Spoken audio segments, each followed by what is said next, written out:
Merry Christmas, everyone. 'Tis the season also of Christmas movies, and if you're like me and you've seen Home Alone at least 400 times, you might be looking for some other options and say, you're scrolling through Amazon Prime, and you stumble across this old classic, the one that made Bruce Willis famous and that people are still arguing about today, but only around this time of year. And that's because some people don't think that Die Hard is a real Christmas movie. Well, if you are undecided, or if you are decided and you just want to hear some highly entertaining fluff, or if you want to hear a darn good argument for why Die Hard is a Christmas movie, you have come to the right place. Today I'm going to argue that there are two profoundly different kinds of Christmas movies, that Die Hard fits at least one of those categories, and that the objections to Die Hard's Christmas movie state are, at best, a kind of bah humbug attitude. Die Hard is about a guy with a couple of big problems. Set on Christmas Eve, Detective John McClane is a New York cop flying to Los Angeles to visit his estranged wife and children. Why are they estranged? Because while he loves hunting bad guys in New York, she made a name for herself at a multinational corporation.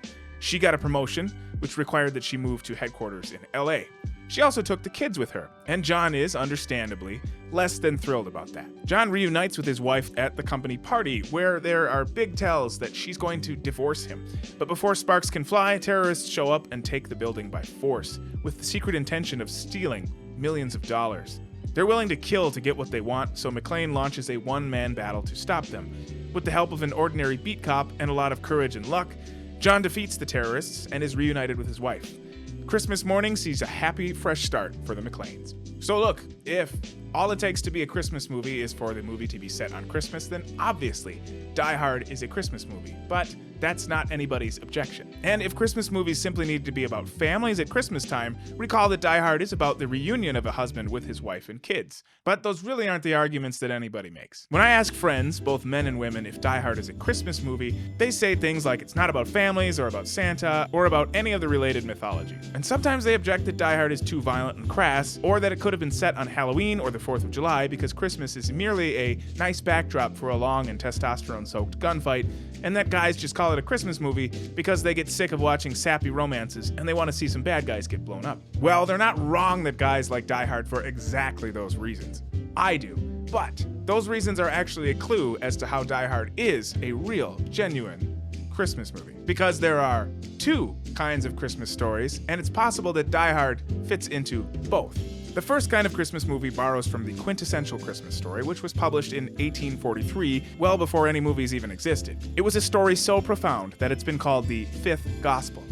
That story was A Christmas Carol by Charles Dickens, a story about a man so consumed by fear, selfishness, and greed that he became a household name, Ebenezer Scrooge. Scrooge is a miserable and insufferable man reaching his final years when he experiences a night that profoundly transforms his life. And this transformation is a metaphor for what Christmas means to Christians. Prior to Christ's coming, most of humanity lived selfishly, like Scrooge, and they live with no hope of redemption, let alone any hope after death.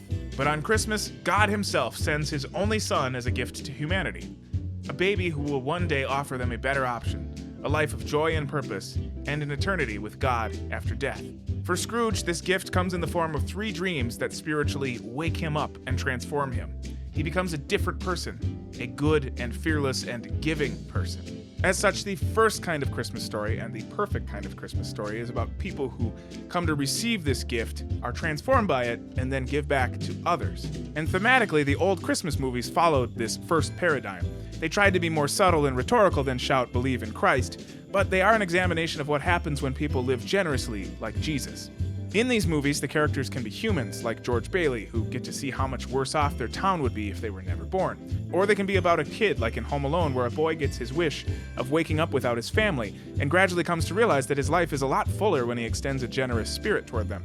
And when the antithesis comes knocking, 2 idiots who live only by taking, the boy heroically defends his home, an act of faith and of goodwill toward his family. Most of the old Christmas movies in this first category are about joy, which is the decision to adopt a generous spirit toward other human beings, and the natural consequences of this decision. For a couple of hours out of the whole year, we are the people that we always hoped we would be. And so we're on to the other kind of Christmas movie, the one where it's simply about receiving a gift. Now that's not always a bad thing because somebody always has to receive a gift, but when that's what the crux of the movie is, the point of the movie is, it really changes the nature of the movie. We've more or less made Christmas about getting stuff. And so the majority of modern Christmas films are basically wish fulfillment. Love Actually is one of my favorite Christmas movies, but it's basically opening a pile of presents. There are several vignettes where people desire love, and over the course of the story end up getting it, but not because they change the way they treat other people. We just want to see them get it because that's what we want too. Now, on to settling the question. Is Die Hard a Christmas movie in either of these categories? If Christmas movies have to be about transformation, then Die Hard is still arguably a Christmas movie. John changes his view on his wife's career by the end, he's more open to it, and she opens her heart to him again, seeing how much he loves her and is willing to die for her. You could argue that this change is merely a side effect of the life and death duel between John and the thieves, but the transformation is there. It's just not the strongest example of it. If Christmas movies are about wish fulfillment, the receiving of a lovely gift on Christmas, then Die Hard is, again, a Christmas movie. Because if it's not, then Love Actually is also not a Christmas movie. Both Die Hard and Love Actually have a wish, a conflict, and a miracle that grants the wish. And finally, if Christmas movies cannot involve throwing bad guys off of corporate buildings, then I would argue that you're denying men their Christmas wish. Men want to see the good guys beat the bad guys in violent encounters, especially those that protect the integrity of their family. The wish in Love Actually is our desire to fall in love, which is all fine and good with the right intentions. But the wish in Die Hard is to protect the lives of others, especially the woman you love most. One of those things is better than the other. On the topic of violence, especially violence in Christmas movies, you can wish as hard as you want, and I would completely agree with you, that the world were a place without violence, without the need for men like John McClane to fight and kill terrorists. But that's not the way the world is, and the world isn't going to be that way until literally everybody adopts the Christmas spirit and behaves like Jesus Christ. I don't see that happening until he comes back himself. In the meantime, people do pursue that. They're called Christians. But until Christ comes back and is like, this isn't an option anymore, then what we need is to deal with reality. We need men like John McClane to fight bad guys, and we need men to look up to John McClane so that when the time comes, they will do the same thing. So that's my argument.